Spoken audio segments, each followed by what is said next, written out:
Hello. In this presentation, I will present briefly how the foundations of logic can be something that is not so clear-cut as most of us believe.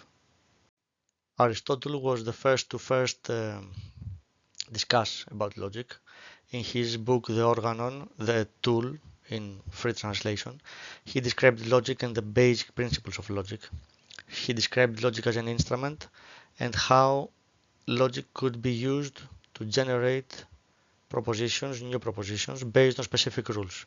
However, it must be noted that even Aristotle wasn't sure how this tool could be used and what it meant.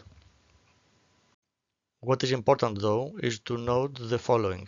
Logic, as Aristotle described it, was based, as any other actually section of science, was based on specific axioms, on specific propositions that we hold as true, even though they are not proved as being true.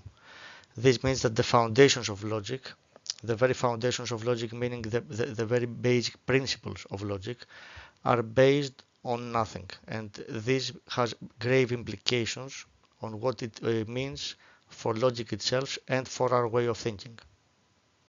For example, even one of the most basic things that we consider as true, and we don't even think about it, to be honest, the fact that a logical proposition can be either true or false, it's actually an axiom. Okay, it's not something proven, even though it seems self-evident, and even though we all consider it as self-evident, it is not. So it is an axiom, it is a principle that we take for granted, and we need to do so in order to start building on top of that our logic. What this means is that this axiom can be changed. So a proposition can be both true and false. It's just as simple as that. And these are the grave implications I mentioned before, that whatever we hold as true, whatever we hold as self-evident, it's not. And we need to keep this all the time in mind if we are to truly think freely as we should as philosophers.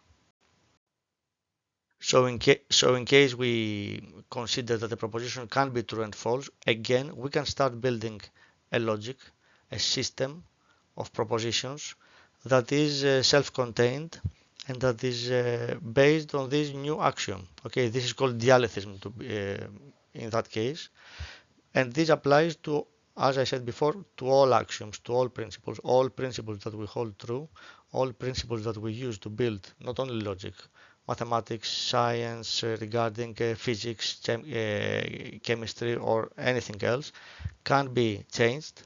And then, based on these different new axioms, we can build a different theory, different theories.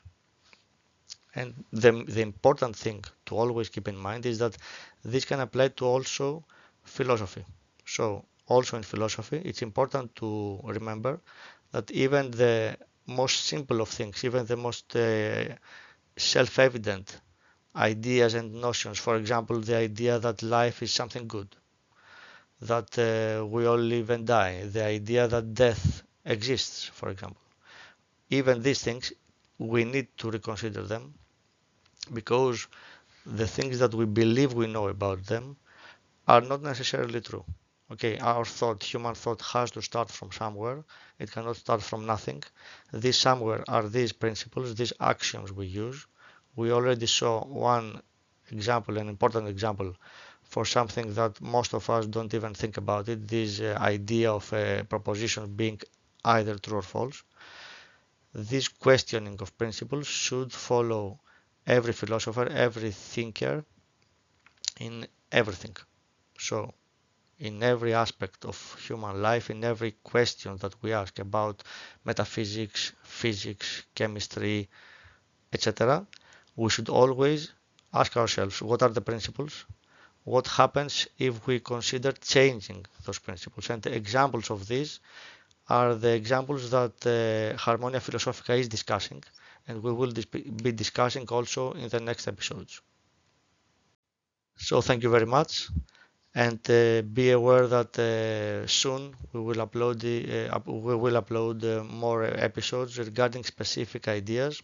We will start with the idea of death and how one can consider that it may be something that it does not exist because it's actually something created in our thinking based on specific principles that we can easily discard and replace them with other principles.